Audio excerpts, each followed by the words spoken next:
అందరికీ నమస్తే. ఒకసారి వీడియోలు చూడండి. ఇది మన ఉప్పలపల్లి గ్రామం దగ్గర ఇది ఐరన్ ఫ్యాక్టరీ అన్నట్టు. ఇది మొత్తము చూడండి, ఇది టోటల్ మొత్తం బౌండరీ అన్నట్టు, కూడా బౌండరీ అన్నట్టు. అది ఐరన్ ఫ్యాక్టరీ ఇది చూడండి. అయితే ఇప్పుడు ఉదయం కనుక కొంచెం తక్కువ వస్తుంది, రాత్రిపూట కూడా మీకు చూపిస్తున్నాను కదా రాత్రిపూట ఎట్లా వస్తుంది అనేది.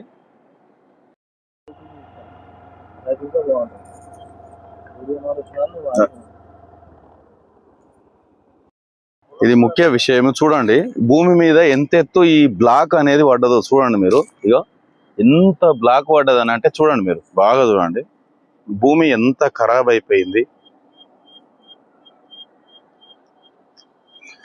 ఇక్కడ చెట్లు కూడా చూడండి ఎంత బ్లాక్ ఉన్నాయి చెట్లు అంటే ఇక మనము చెప్పొద్దు అనుకోండి. ఇంట్లో కాళ్ళు పెడితే ఇగో చూడండి, ఇగో ఎంత బ్లాక్ అయిపోయినాయి చెట్లు. ఇగో మొత్తం పొగ బారేసింది అన్నట్టు.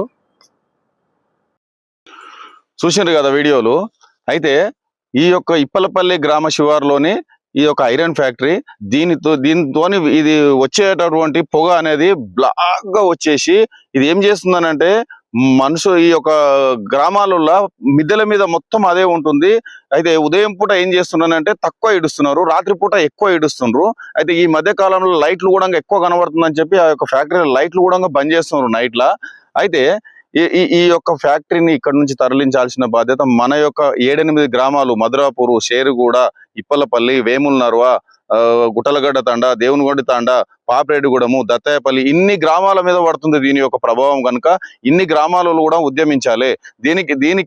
దీనికి ఏం చేసిందనంటే మన కోర్టు కూడా ఆర్డర్ ఇచ్చి ఇంచుమించుగా సంవత్సరం అవుతుంది. అయితే 2 నెలల లోపల మాకు దాని డీటెయిల్స్ చెప్పాలని చెప్పి సంబంధిత పొల్యూషన్ బోర్డు సంబంధిత అధికారులకు కూడా ఈ యొక్క ఆర్డర్ ఇచ్చి దీంట్లో ఏం నష్టం జరుగుతుంది, ప్రజలకు ఎంత నష్టం జరుగుతుంది, పశువులకు ప్రాణాలకు ఎంత నష్టం జరుగుతుంది, తోటలకు ఎంత నష్టం జరుగుతుంది, వాళ్ళందరికీ కూడా కాంపన్సేషన్ ఇవ్వాలి. అవసరం అనుకుంటే ఇది ఇక్కడ నుంచి తీసేసి జనారణ్యం లేనటువంటి ప్లేస్ లా ఈ యొక్క కంపెనీ పెట్టాలని చెప్పి కోర్టు ఆర్డర్ ఇవ్వడం జరిగింది.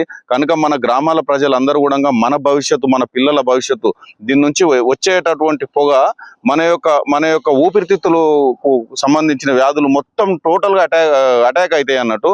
ముఖ్యంగా అన్నిటికంటే ముఖ్యమైనది ఏంటంటే క్యాన్సర్ వ్యాధి అనేది చాలా ఇంపార్టెంట్. దీంతో క్యాన్సర్ వ్యాధి వస్తుంది. ఒకసారి క్యాన్సర్ వచ్చినాక పరిస్థితి ఏందో మనం ఆలోచన చేయాలి.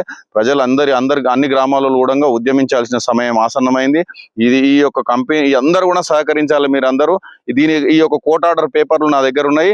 అవి కూడా 3rd వీడియోలో నేను దాన్ని పెట్టి అది చేస్తా.